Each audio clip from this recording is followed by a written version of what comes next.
শেখ হাসিনা এরশাদকে সহযোগিতা করে ক্ষমতায় রেখেছে, আর এই 15 বছরে এরশাদ সহযোগিতা করে ফ্যাসিস্ট খুনি হাসিনাকে ক্ষমতায় রেখেছে। মিল আছে কিনা? এই কথাটি বুঝতে হবে। হাসিনাও পালায় না, এটাও বলছিল।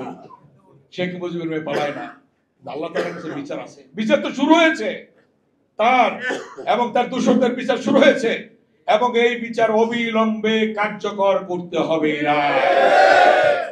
বন্ধি বিনিময় চুক্তি আছে বাংলাদেশের সাথে, তাকে ফেরত আইন অনুযায়ী দিতেই হবে। অতএব বিচার হবে বাংলাদেশে। 90-এর স্বৈরাচার বিরোধী গণতান্ত্রিক আন্দোলনে বিএনপির চেয়ারপারসন দেশনেত্রী বেগম খালেদা জিয়া দীর্ঘ 9 বছর আপসের নেতৃত্ব দিয়েছিলেন।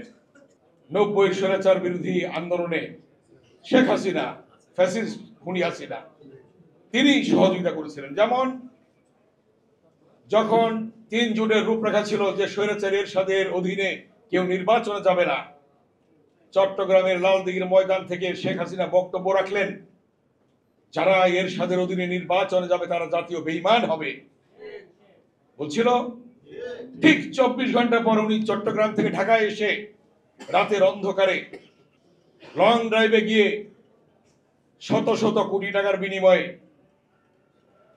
তিনি নির্বাচনে চলে গেলেন এরশাদের সাথে। 1986 সালে দেশি বিদেশি সাংবাদিকরা দেশনেত্রী বেগম খালেদা জিয়াকে ধানমন্ডি 27 নম্বরে, নজরুল ভাই ছিলেন শ্রমিক দলের তখনকার সাধারণ সম্পাদক, আমি ছিলাম ছাত্র দলের আহ্বায়ক, সেখানে বেগম খালেদা জিয়াকে দেশি বিদেশি সাংবাদিকরা প্রশ্ন করলেন, নেত্রী শেখ হাসিনা তো নির্বাচনে চলে গেলেন, 24 ঘন্টা আগে বললেন যারা নির্বাচনে যাবে তারা জাতীয় বেঈমান, আপনি কি নির্বাচনে যাবেন না? আমরা ধানমন্ডি 27 নম্বর বিএনপি অফিসে তখন ছিলাম উপস্থিত। বেগম খালেদা জি উত্তর দিলেন, আমার ছাত্র সেলিম দেলোয়ার রাউফন বসুনিয়া জয়নাল জাফর দিবালি শাহ তারা রক্ত দিয়েছে, তাদের রক্তের সাথে বেঈমানি করে আমি বেগম খালেদা জিয়া নির্বাচনে যেতে পারি না।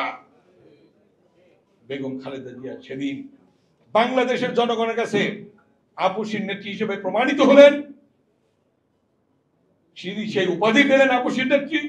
আর আরেকজন নেত্রীর নামের পাশে উঠে গেল জাতীয় বেঈমান, স্বঘোষিত বেঈমান।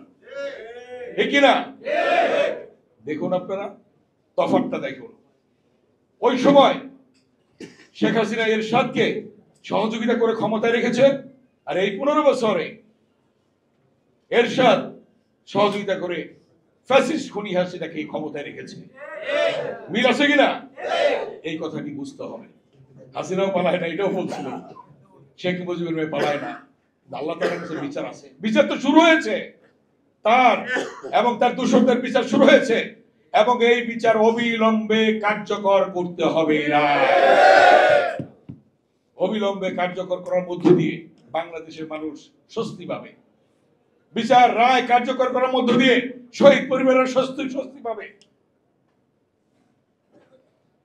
এই রায় কার্যকরের মধ্য দিয়ে জনগণ স্বস্তি পাবে, দেশ স্বস্তি পাবে।